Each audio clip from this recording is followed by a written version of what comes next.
taon ng kauna-unahan, DZRH. Tayo ay iisa, ikaw, kayo, tayo. Iisa ang radyo, tayo ay iisa. Iisa ang nag-uugnay, iisang radyo ang pinakikinggan. Tayo ay magkaisa dahil tayo ay Pilipino. DZRH 87 tayo. Saan ka man sa mundo, tayo iisa. Tayo Pilipino. Serbisyong tapat sa iyo, DZRH. Pilipinas ang oras, ganap na pong alas 8:39 ng gabi. Narito na ang programang The Secret of Health. Maghahatid sa inyo ng mga sikreto at solusyon sa kalusugan, seryosong talakayan tungkol sa holistic healing at natural remedies. Hatid ng Santhon Plus Gold at Yes to Health. Kasama nyo sa inyong Healthy Sunday Evening Habit sina Ray Sibayan at Doc Algie Bacla.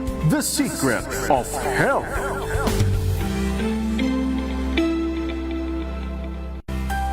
Isang malusog na gabi Luzon, Visayas, Mindanao, worldwide. Isa pang edisyon mga kaibigan ng programang The Secret of Health. Hatid pa rin po sa atin ng Santon Plus Gold at ng kumpanyang Yes to Health. Anyo pa rin pong lingkod mga kaibigan, si Ray Sibaya, ating pa rin pong kapiling ngayon po gabing ito. Ating pong expert on air, ating pong doctor ng alternative medicine. Walang iba kundi po si Doc Algie Bacla. Doc Algie, isang malusog, magandang gabi sa iyo. Isang magandang gabi sa lahat ng ating mga ka-wellness, mga taga-subaybay po natin at isa na namang usapang may kabuluhan pagdating sa pagpapanatili ng ating kalusugan. Yes. And of course, mga kaibigan, para po sa inyong mga katanungan tungkol po sa Santon Plus Gold at iba pang mga produkto po ng Yes to Health, abay, mag-text lamang po sa ating DZRH text line. Ano ho? 0919-282-6485. Ano ho?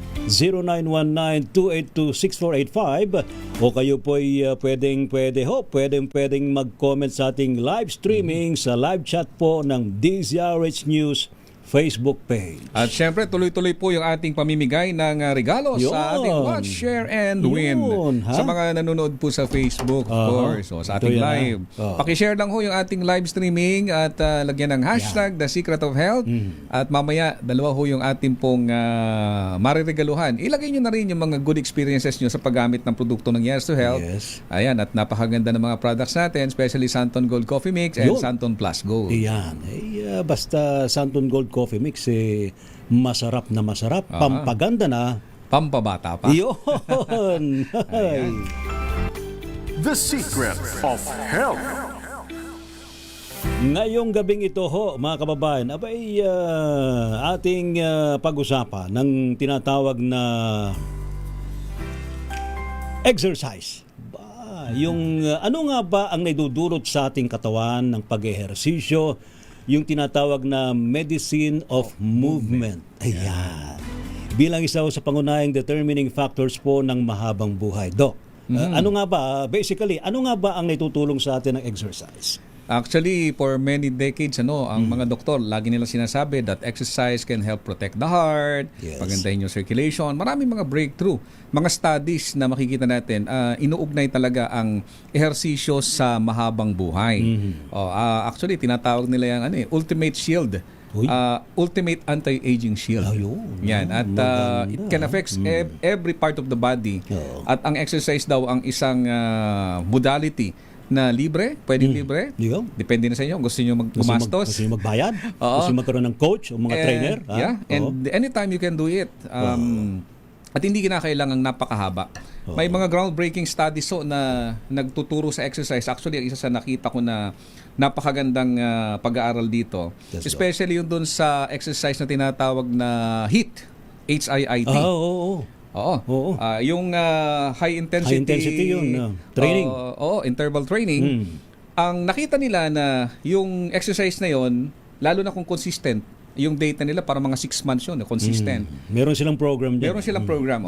Nakita nila na it can help you maintain yung stability ng ating metabolism and everything na that are barometers of long life. Oo. Nakita nila na during these exercises, pwedeng iangat yung ating cardiac output, yung tibay ng puso natin, even the circulation. At tinatanong nila, ano ba ibig sabihin ng HIIT, di ba? Yung anong exercise Ang ibang yun? tawag dyan, HIIT. HIIT, HIIT. Ayan, so bago gawin yon yung mga ganong exercises, kasi ito yung exercise partner na may intensity. Ibig sabihin, within, for example, 20 seconds o 30 seconds, pepersahin mo yung puso mo sa kanyang, kasi ang puso natin, yung maximum niya na heart rate, di ba?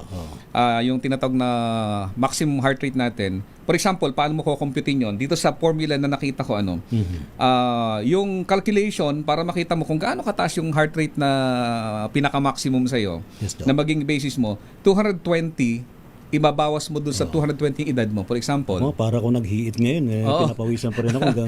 oo. Kasi doon sa maximum heart rate mo, 70% nun, Oo. i-reach mo pag ginawa mo yung intensity exercises. No?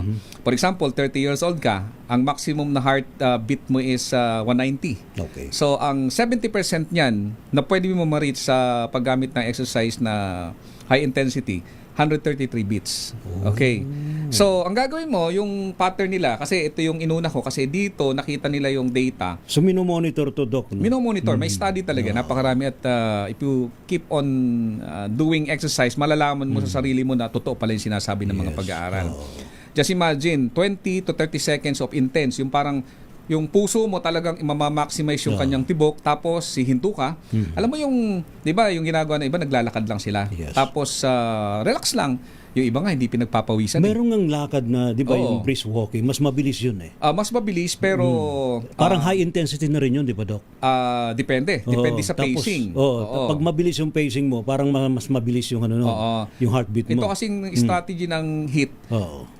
mabilis talaga siya. Then 30 seconds talaga makakaramdam ka ng parang Oo. out of breath ka. Oo. So it means na na-reach mo yung yung tolerance ng puso mo. Hanggang Then doon, after hanggang that, doon, ha? Oo. Yeah, sabihin ng 30 seconds, Tapos hihinto ka. titigil, okay. Then bababa yung tibok ng puso mo, imo-monitor mo yon. Pag medyo okay ka na, do it again. Do it again, So yes. within 20 to 30 minutes, do that kind of repetition. Oh. Sabi nila, itong ganitong klase ng ehersisyo ang nadokumento na talagang nagpapahaba ng buhay. Oh, Based on their talaga? because of that, sabi nga nila, because in the body we have yung chromosome natin, meron yung tinatawag na telomere.